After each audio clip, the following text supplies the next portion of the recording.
¿qué tal? Sean bienvenidos a La Medida. Es un gusto compartir con ustedes los análisis que tenemos esta noche. Uno de ellos, sin duda alguna, que ha acaparado mucho la atención, siguen los accidentes de tránsito que involucran al transporte pesado. De esto y otros temas estaremos abordando en el análisis junto a Julio Talamonti. ¿Cómo está, Julio? Buenas noches. Sandy, muy buenas noches. Me da gusto saludarte a ti. Por supuesto, un placer y un honor saludarlo a usted. Claro que sí, otro accidente, más muertes, más luto. Pero también la inflación que está atravesando Estados Unidos pone en peligro las remesas. Y eso es una situación bastante terrible para nuestra economía, sin contar el tercero de los temas, ¿no? Un policía de DIPAFRONT que es confrontado, investigado y ahora acusado de robar dinero, imagínate tú. Así que estos son los temas que vamos a estar perfilando en nuestro análisis. Hay otras notas también de carácter nacional que le daremos a conocer y, por supuesto, lo internacional. Las noticias que van marcando esta jornada, que por supuesto Andrés Estrada nos la presentará en nuestro último segmento. ¿Cómo estás, Andrés? Buenas noches. ¿Qué tal, Julio? Hola, Sandy, un gusto estar con ustedes. Así es, vamos a hablar sobre las noticias internacionales. El presidente Biden hace unas horas llegó a Europa, tendrá una agenda bastante apretada. La OTAN afirma que entre 7.000 y 15.000 soldados rusos han muerto en Ucrania, y también de la OEA vienen noticias bastante sorprendentes porque el embajador de Nicaragua ante la OEA habló mal en contra de su propio gobierno. Va a estar interesante también la información internacional, así que usted no se pierda esta hora de información que tenemos para usted. ¿Qué les parece si comenzamos con el análisis? Claro que sí, vamos entonces.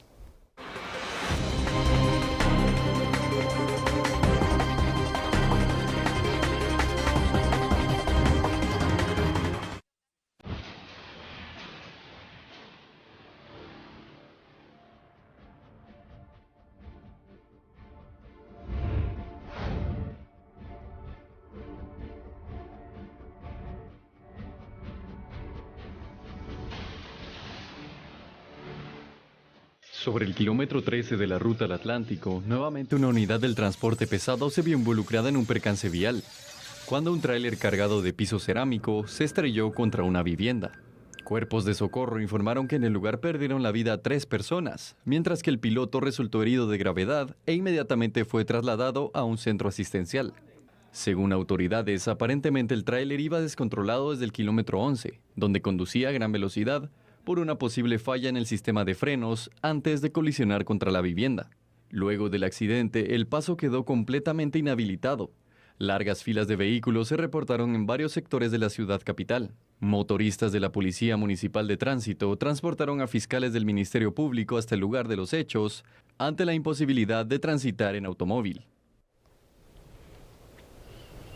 Muy bien, este tema sin duda alguna es merecedor que podamos desglosar aquí cada uno de esos elementos sobre esta problemática que se sigue registrando. ¿Cuántas veces hemos hablado en el programa sobre los accidentes de tránsito, sobre la impunidad que queda también en los mismos, Julio, y sobre todo también cómo ciertas imprudencias y falta de controles se ven entonces involucrados a que sigan pasando? Claro que sí, Sandy. La pregunta aquí es ¿hasta cuándo, no? ¿Hasta cuándo vamos a hacer cumplir la ley? ¿Hasta cuándo, por ejemplo, se va a volver obligatorio el hecho de que haya reductores de velocidad? ¿Hasta cuándo vamos a tener el seguro contra terceros? ¿Hasta cuándo se van a hacer los operativos pertinentes y las revisiones más que de una vez al año de que estén funcionando los sistemas mecánicos de este tipo de transportes?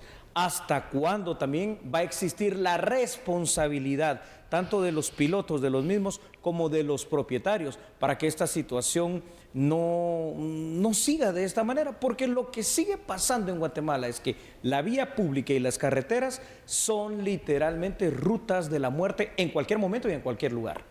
Exactamente, Julio, no sabes, entonces puedes estar en tu casa y tener este tipo de situaciones. Así Imagínate es. Que estés, entonces decides no salir, resguardarte, descansar, y ni eso, porque al final también aquí los daños que se tuvieron, las pérdidas también que se dieron de vidas humanas, de personas que no están nada relacionadas con la situación, con la imprudencia, que estaban pues viviendo su vida cotidiana y al final también se ven afectadas de esta manera. Sí. Ahora lo que yo me pregunto es, ¿se le dará justicia a las familias de estas personas que perdieron la vida? ¿O será un caso más o seguirá entonces solo aumentando estadísticas de fallecidos por accidentes de tránsito? ¿Qué tratamiento le va a dar el país, la justicia, a estas muertes? No tenemos mucha esperanza realmente de que vaya a haber una justicia pronta ni mucho menos cumplida en estos casos. Y eso es lo delicado. Es muy terrible, ¿no? Suelen quedar en el olvido, en el abandono. Viene el otro percance vial que se producirá dentro de poco, sin querer ser ave de mal agüero, pero es que así es, y este ya queda precisamente en el pasado. La cuestión aquí es que, déjame adivinar, ¿cuál va a ser la causa de este accidente mortal? Que falló el sistema de frenos. Seguramente por ahí es donde va a estar la situación. Va a salir libre a través de una medida sustitutiva el piloto de este tráiler mientras está involucrado en un proceso penal, y mientras tanto, hoy, en esta noche, 3 familias guatemaltecas están de luto.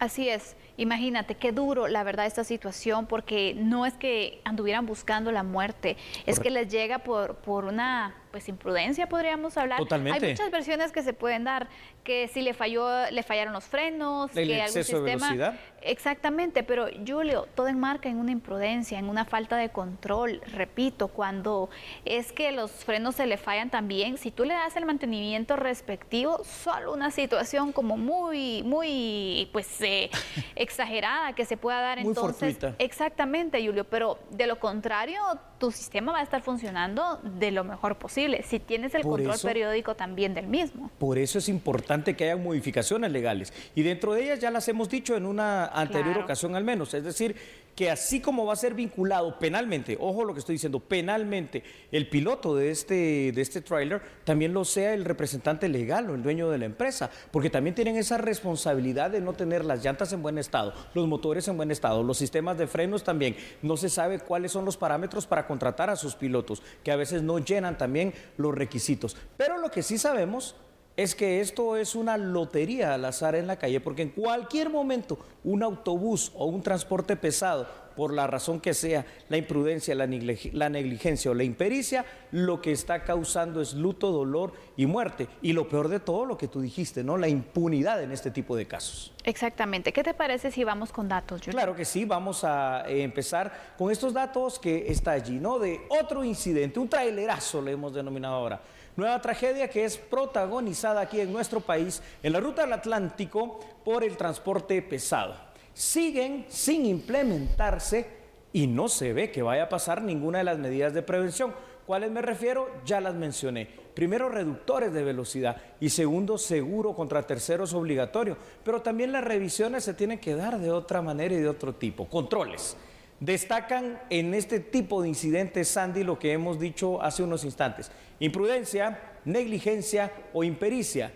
La irresponsabilidad también viene dada no solo por los pilotos. Los dueños de este tipo de transportes no se preocupan aparentemente y más que evidentemente en que sus unidades circulen de la manera correcta con los controles respectivos pertinentes. ¿Sabes qué es algo que hay que admirar en otros países? Por ejemplo, en Estados Unidos, si vas al mecánico y una llanta, no te estoy diciendo el sistema mecánico, por supuesto que ahí no se mueve, si solamente una llanta no está en condiciones para circular, por ley ya no puede salir ese carro ahí del mecánico, que lo va a reportar. No digamos en cuestiones de frenos y otras cosas. Pero aquí, ¿quién controla eso? No hay nadie que controle, Julio. Y yo no sé de verdad por qué es que para las personas que tienen la decisión, la toma de decisiones, no es una prioridad establecer este tema. ¿Por qué en el Congreso de la República no es una prioridad evaluar cómo está la legislación en tema de transporte y cómo desde el punto de la legislación se puede fortalecer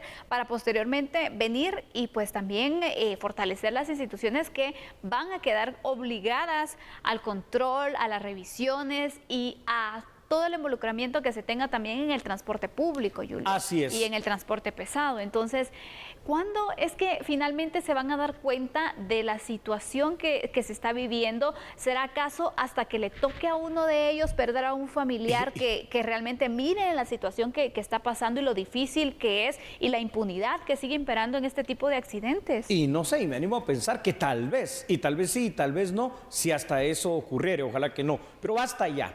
Yo creo que eso debería de ser ahora hasta una especie de campaña. Basta ya de los accidentes. Y este basta ya debe ir acompañado de una situación, decisiones firmes decisiones que ya no puede ser venir, negociar y dar prórrogas para nada, decisiones que significan una situación, hacer cumplir la ley y que la ley se aplique de la manera más drástica y más dura, que todas estas acciones ya no sean reactivas, la clásica parafernalia, están los bomberos, los cuerpos de socorro, el Ministerio Público, las personas, medios de comunicación, pero ya las personas que fallecieron, muertas están, obviamente. Entonces, lo que hay que hacer es prevenir este tipo de incidentes y cuando se logre observar a través de métodos preventivos como puestos de control y de registro que una unidad no está en condiciones de circular, que se aplique la multa administrativa más grande que puede haber y también que se aplique una sanción a esos pseudo pilotos, porque hay algunos que sí son pilotos profesionales, pero otros son absolutamente improvisados, Sandy. Así es, y es que, Julio, también tiene que marcar, ¿no?, el hecho de que si tú estás involucrado en un accidente, también tiene que haber una sanción hasta a la licencia, ¿no? Indagar, claro. Bueno, ¿qué fue lo que pasó? Realmente a la persona que iba conduciendo, le dieron el medio de transporte así con desperfectos y eso provocó, porque también va a ser otra situación. Sí, claro. No pueden entonces ser así drásticos con el piloto si le están dando también un vehículo que no funciona del todo. Es responsabilidad del propietario también. Aquí viene una responsabilidad compartida. Sí. Exactamente. Y si hay, por ejemplo, el exceso de velocidad o iba conduciendo ebrio o iba distraído, entonces también se le quita la licencia porque es un peligro al volante. Es lamentable, yo ya te lo he dicho muchas veces y ahorita vamos con los otros datos. Hay muchas situaciones terribles, pero vamos con otros datos que son importantes. Por favor, ahí los tiene nuestra producción. Escuchen ustedes, en esta ocasión, vaya, como cosa rara, y esto hay que aclararlo también, el piloto no se dio a la fuga, ¿verdad, Sandy? Ahora, va a ser sindicado definitivamente de 3 homicidios culposos. Podría definitivamente también recibir una medida sustitutiva mientras este proceso se inicia. Debe cumplirse con lo que está establecido en la ley, circular por las calles. Hoy por hoy parece de verdad un juego de la muerte en Guatemala. Y hasta que no apliquemos la ley, que tiene que ser dura y igual para todos, la cosa no va a cambiar. Así que, bueno, ahí lo tiene usted. Mientras tanto, vamos a continuar con información también en este mismo sentido aquí en A la Medida. Así es, Julio, porque, mira, le hemos estado dando cobertura a esta noticia. Kelly Orantes, nuestra periodista, ha dado también información sobre lo que ha sucedido desde el lugar de los hechos y es importante darle seguimiento. A esta hora todavía tenemos información que actualizarle. Muy bien. Así que vamos a trasladarnos con ella al lugar para que nos pueda relatar cómo está la situación también y para que ustedes también puedan notar lo que está pasando en este lugar. Así que vamos contigo, Kelly. Buenas noches, amigos de A la Medida, compañeros en estudio. Me encuentro ubicada en el kilómetro 13.5 de la ruta al Atlántico y es que en este lugar en horas de la tarde se registró un percance vial que cobró la vida de 3 personas. Específicamente se trata de 3 mujeres, una de 50 años, otra de 29 y una más de 6 años. Estas últimas 2 fallecidas, la de 29 y la de 6 años, se trata de una madre junto a su hija. Estas 2 personas se conducían a bordo de una motocicleta cuando el piloto del tráiler pierde el control justamente en la bajada del Águila y las embiste. La motocicleta de estas personas, de la madre y de la hija, queda justamente debajo del tanque de diésel del tráiler y el cuerpo de estas 2 mujeres queda a un costado frente a la fachada de una clínica dental. Específicamente a pocos centímetros quedó el cuerpo de la mujer y de su hija de 6 años. Los bomberos voluntarios atendieron la emergencia y ellos pudieron identificar a las víctimas. La niña se llamaba Hazel Abigail, de 6 años, y su progenitora Rosa Abigail Sosa, de 29 años. Asimismo, la otra mujer que quedó fallecida en el lugar se llamaba Balbina Jiménez, de 52 años aproximadamente. Al lugar ya se hicieron presentes los familiares pues de la niña y de su madre. Pues realmente escenas conmovedoras. El papá justamente y el esposo de estas dos mujeres se acercó a reconocer los cuerpos y señaló que ellas habían salido rumbo a un supermercado a comprar y lamentablemente pues ya no regresaron a casa. Ellas iban a bordo de una motocicleta, como bien le mencionaba, cuando fueron embestidas por el piloto de un tráiler que justamente medio kilómetro antes de iniciar la bajada del Águila pues pierde el control, pierde los frenos y se empotra contra varias viviendas y arrasa con todo a su paso. Se conoce que el piloto de este vehículo pesado pues fue trasladado hacia un centro asistencial. Su estado de salud es estable, fue llevado bajo custodia policial y mientras tanto en la escena pues quedaron tendidos los cuerpos de 3 mujeres.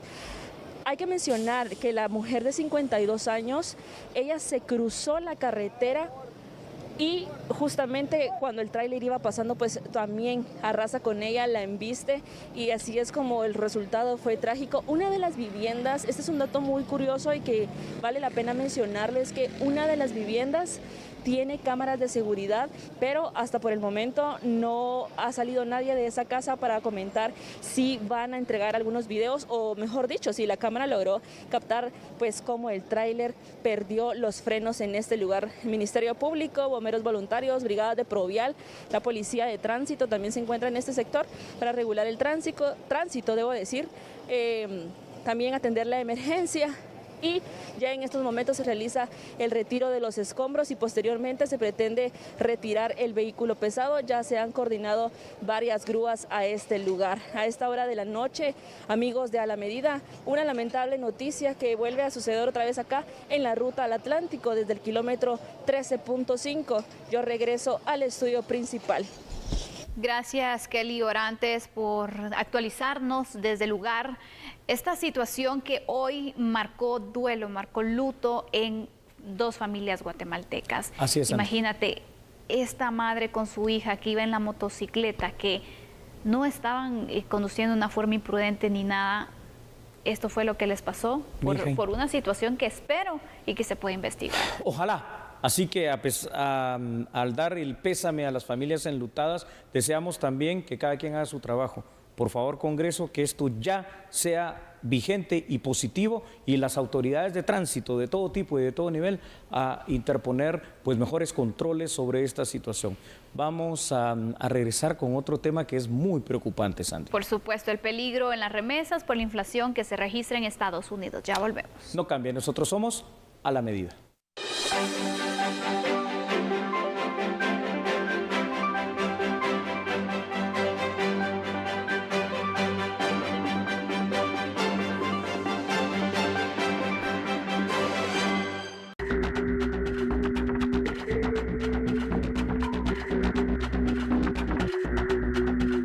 Se proyecta que el aumento en el precio de productos y servicios en Estados Unidos reducirá la capacidad de envíos por parte de la Fuerza de Migrantes guatemaltecos. Ese es un factor que está considerado precisamente en la proyección, ¿verdad? Que como veíamos se estima que converja a una tasa de crecimiento más normal, más conforme lo observado en el pasado, ¿verdad? No un comportamiento extraordinario como 2021.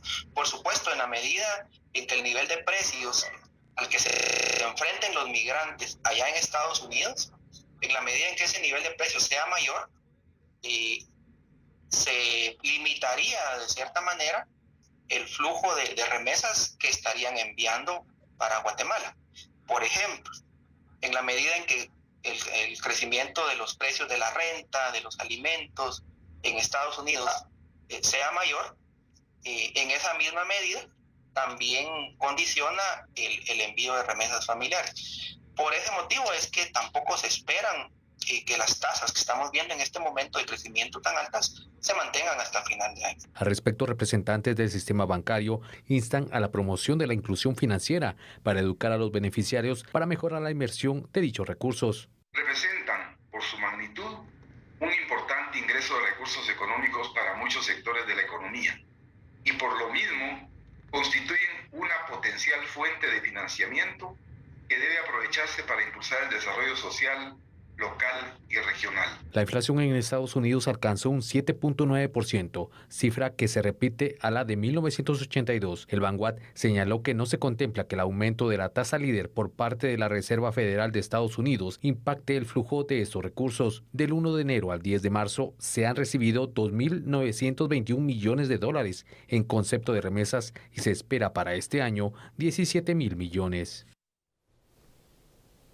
Bueno, hace 40 años, literalmente, que no se vivía, televidentes y Sandy, un nivel de inflación como el que se está viviendo y viendo hoy en Estados Unidos. Por supuesto que ese es un problema, pero cuando el gigante se tambalea económicamente todo el mundo y eso nos va a afectar. De hecho, ya está pasando. Afecta en cuanto al envío de remesas, porque si la vida ya te es más cara, entonces hay menos posibilidad de enviar dinero. Es decir, enviarás siempre remesas, pero en cantidades menores. Y aquí hay un problema en Guatemala, que son dos cosas y las dos son cuestión de educación y hay que hacer algo en educación financiera. Número uno, la cultura del ahorro, pero a la par de la cultura del ahorro, porque es difícil encontrar la forma, digamos, de tener mucho dinero solamente ahorrando, la cultura de poder emprender, algo que te vaya multiplicando el dinero que recibes. Claro, Julio, porque mira, el dinero al final, ¿qué pasa? Hay muchas situaciones que se pueden ver pues involucradas en que esas remesas ya no lleguen.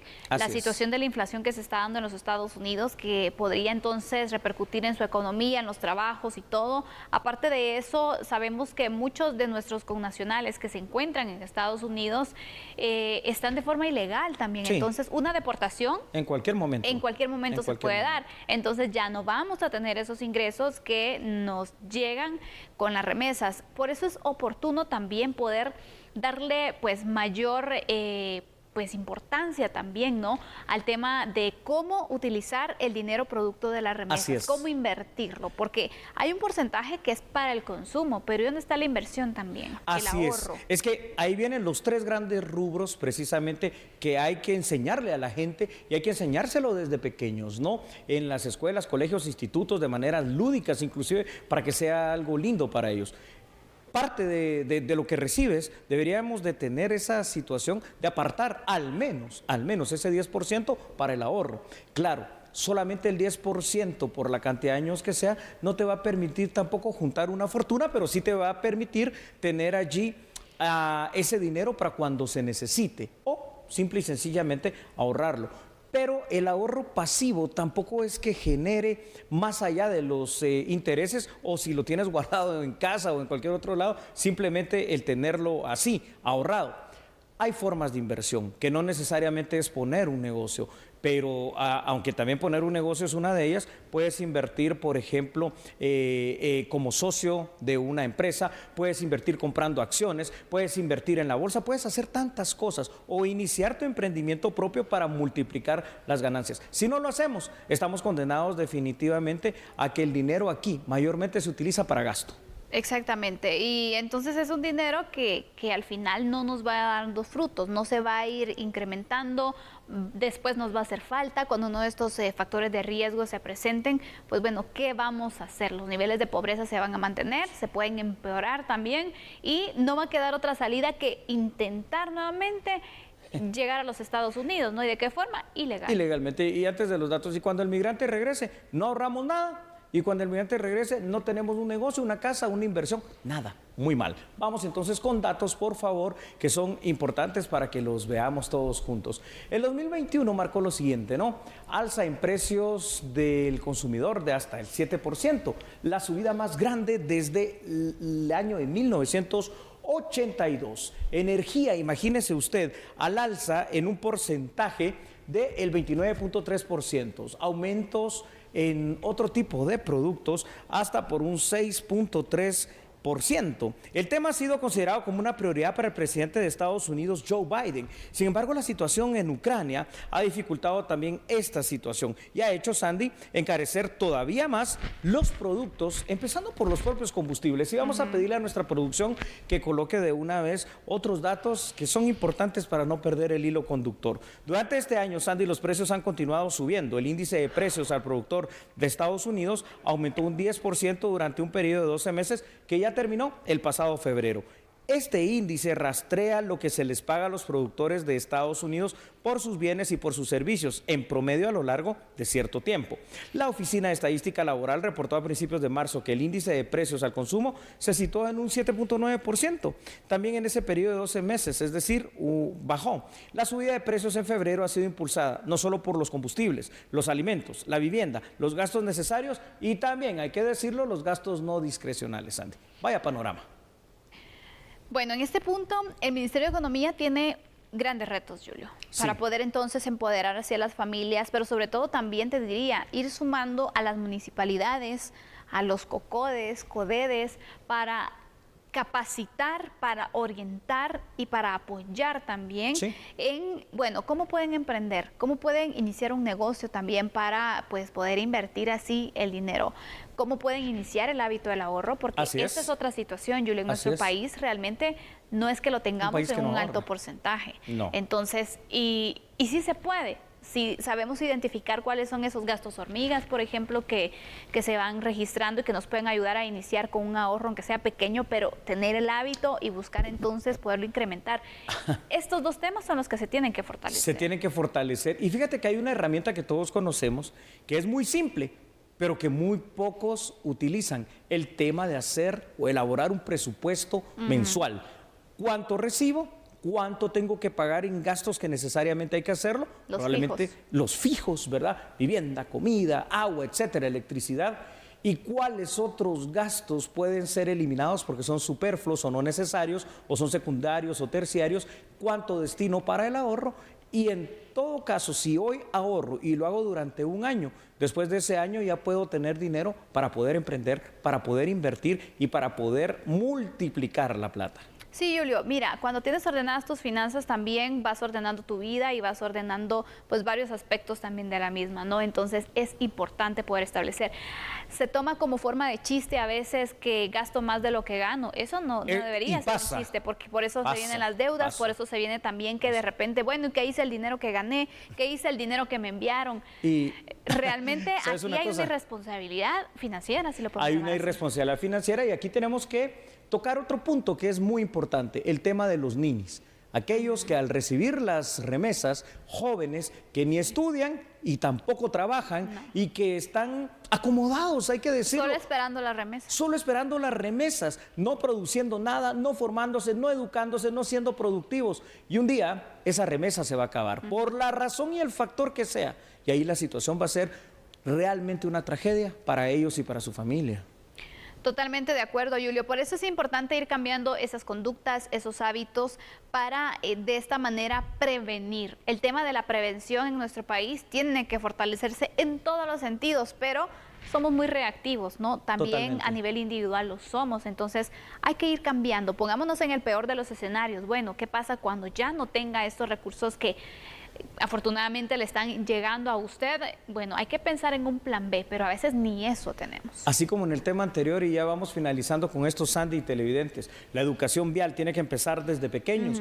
Así en este tema, la educación financiera en Guatemala, el ahorro y la inversión tiene que empezar desde pequeños para que sea una cultura realmente creada y que de grandes los niños y los jóvenes puedan aprovechar cada uno de los centavos que puedan recibir de la manera en que lo hagan.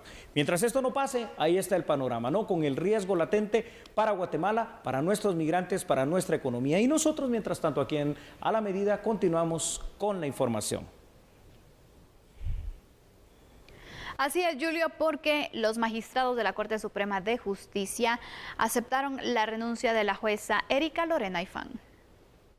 21 de este mes, Erika Lorena Ifán Dávila anunció a través de sus redes sociales que presentó su renuncia al cargo como titular del Juzgado Mayor Riesgo de la Ciudad de Guatemala. Los magistrados de la Corte Suprema de Justicia en el pleno de este 23 de marzo aceptaron la renuncia que presentó Erika Lorena Ifán. El Pleno de Magistrados, en su sesión ordinaria de este 23 de marzo del año en curso, conoció la renuncia presentada por la jueza Erika Lorena Ifán Dávila. El Pleno ha decidido aceptar dicha renuncia ahora y también se ha instruido al Consejo de la Carrera Judicial a que se realice la convocatoria respectiva. ¿Qué es lo que conlleva ahora? El Consejo de la Carrera Judicial prepara la convocatoria y la publica. Se reciben las solicitudes y documentos de los interesados. Por lo general, esto lleva un plazo de 10 a 15 días. Y luego, teniendo ya el listado, los remite a la Corte Suprema de Justicia, esto para realizar el nombramiento respectivo, como lo indica el artículo 209 de la Constitución Política de la República de Guatemala en relación al nombramiento de jueces y personal auxiliar. Los jueces, secretarios y personal auxiliar serán nombrados por la Corte Suprema de Justicia. La renuncia la hizo en medio del trámite de 2 peticiones del retiro del derecho ante juicio que hizo el Ministerio Público.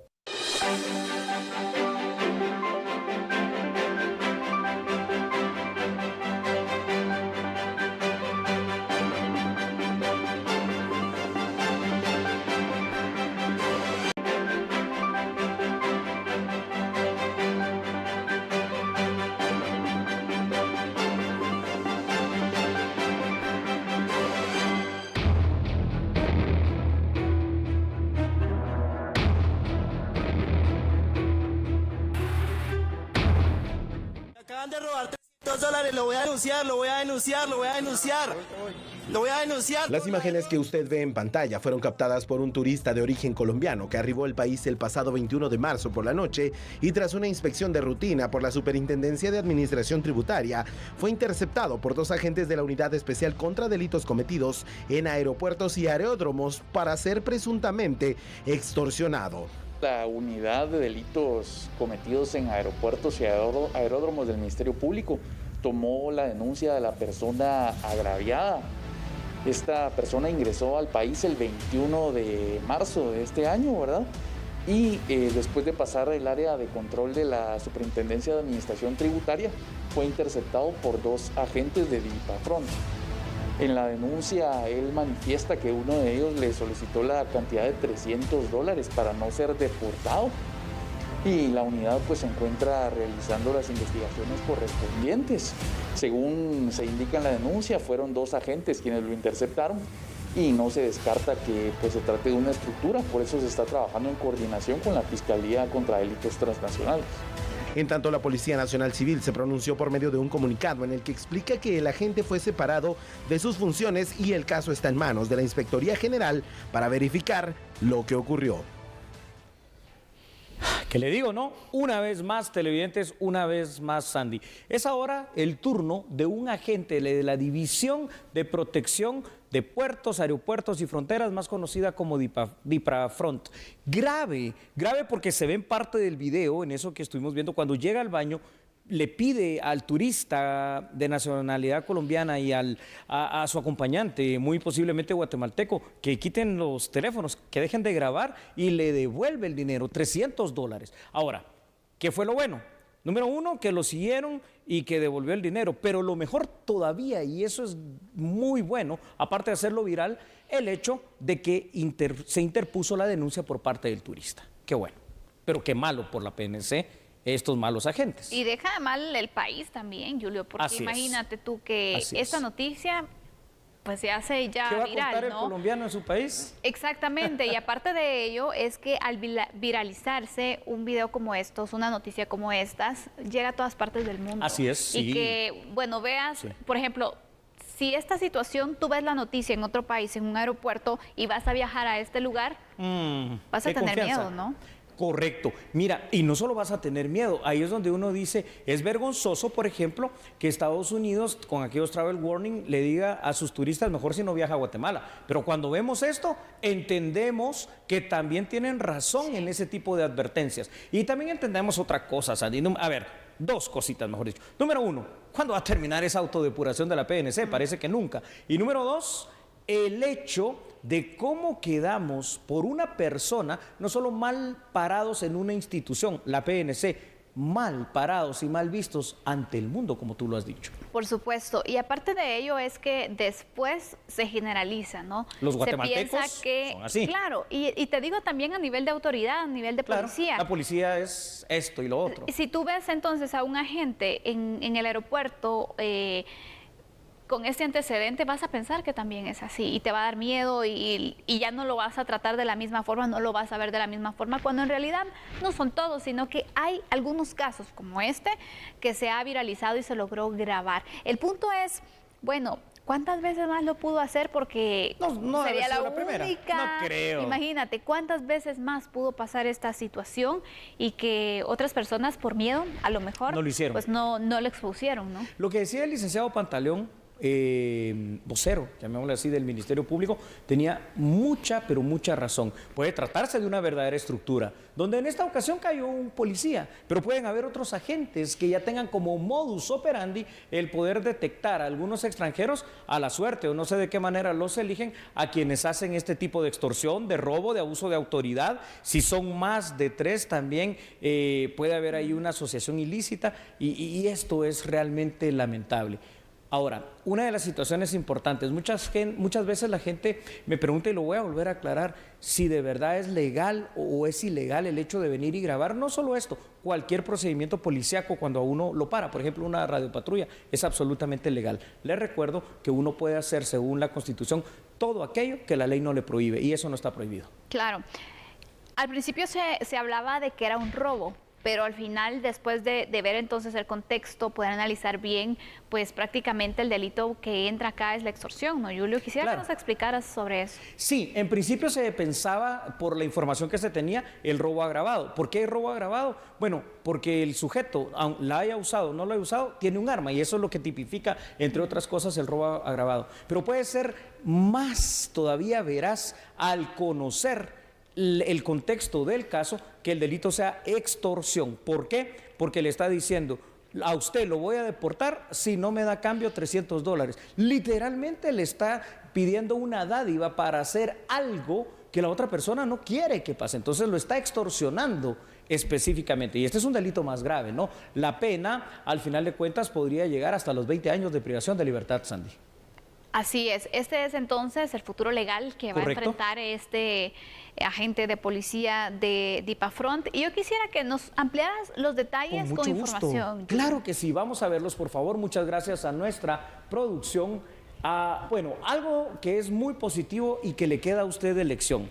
Es una clara acción delictiva. Fue sorprendido este policía por un turista colombiano, un ciudadano guatemalteco, que grabaron lo que ocurrió. Al final del video se ve claramente cómo la gente de DIPAFRONT solicita que le quiten el teléfono y devuelvan el dinero al turista. Se trata de una cantidad específica, $300. Por una cuestión de extorsión, para que no lo deportara, imagínense. Vale destacar el hecho de que la víctima y su acompañante grabaron en video, y esta es una prueba reina maravillosa, se puede hacer peritaje sobre los mismos, todo lo sucedido, hasta lograr la devolución del dinero. Pero además, no se quedaron tranquilos en eso, interpusieron la denuncia. Por favor, nuestra producción va a colocar otros datos también importantes, porque a través de los procesos internos de Policía Nacional Civil, Sandy, ahora la Inspectoría General de esa institución está realizando la investigación del hecho delictivo. En primera instancia se ha sacado del servicio activo a la gente. Ahora tendrá que asumir la falta administrativa a través del régimen disciplinario de la PNC, y por supuesto también tendrá que ir a los tribunales de justicia. Parece ser entonces que esta autodepuración de la PNC no termina nunca, y aquí hay algo importante que tiene que pasar. ¿Cuáles son los controles de calidad? Hasta para la selección que se tiene en las personas que están ingresando a la Policía Nacional Civil. Mayor profesionalización y también mejor paga, ¿no? Eso sería. Por supuesto. Veremos entonces cómo se desarrolla este proceso en cuanto a la investigación que se tenga para este agente de la Policía Nacional Civil.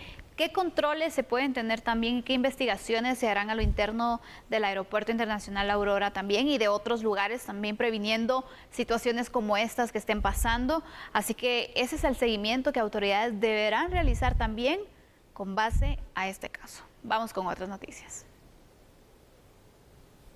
Y ahora preste por favor mucha, pero mucha atención. ¿Por qué? Porque si usted tiene algún proceso civil pendiente precisamente en juzgados de familia, que esta es una rama del derecho específicamente, tome y preste mucha atención a la siguiente nota. ¿Sabe por qué? Porque el Congreso de la República aprobó algunas reformas para poder agilizar los procesos de familia específicamente. Aquí está la información. El Congreso de la República aprobó con 106 votos a favor reformas al artículo 211 del Código Procesal Civil y Mercantil. Ahora se establece que cualquier litigio que no exceda los 10.000 quetzales, la demanda, su contestación y demás diligencias se harán de palabra, dejando constancia de ellas en un libro que se llevará al efecto, así como de la resolución que se dicte en el acto. Hasta ahora, la cantidad era de 100 quetzales. El objetivo es agilizar los procesos, por ejemplo, en los juzgados de familia. Con esta modificación también se establecen los montos mínimos y máximos para la pensión alimenticia. Si es un hijo, el monto mínimo que por ley debe pagarse de pensión de alimentos asciende a un 40% del ingreso mínimo. 2 o más hijos, el monto mínimo es del 30% de ingreso por hijo. En ambos casos, la pensión de alimentos no podrá exceder el 50% del ingreso del demandado. Además, se establece que la cantidad adecuada de ínfima cuantía en materia de familia debe ser modificada en la suma de 18.000 quetzales anuales. El decreto debe ser sancionado por el organismo ejecutivo para que nazca a la vida legal. El Congreso de la República de Guatemala considera...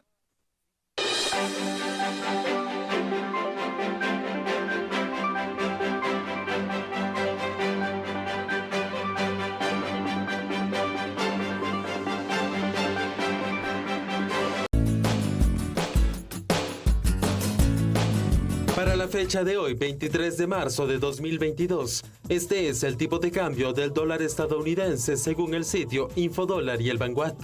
Compra 7 quetzales con 51 centavos. Venta 7 quetzales con 68 centavos. Revisamos ahora el tipo de cambio del euro, la moneda vigente en Europa. Para este 23 de marzo, según el sitio Infodólar, compra 7 quetzales con 89 centavos. Venta 9 quetzales con 57 centavos. Pasando en nuestro país y en el mundo, mañana es un nuevo día, nuevas noticias que no se puede perder. Lo esperamos aquí en A la Medida. Gracias, feliz noche. Chao. Feliz noche, hasta la próxima. Gracias.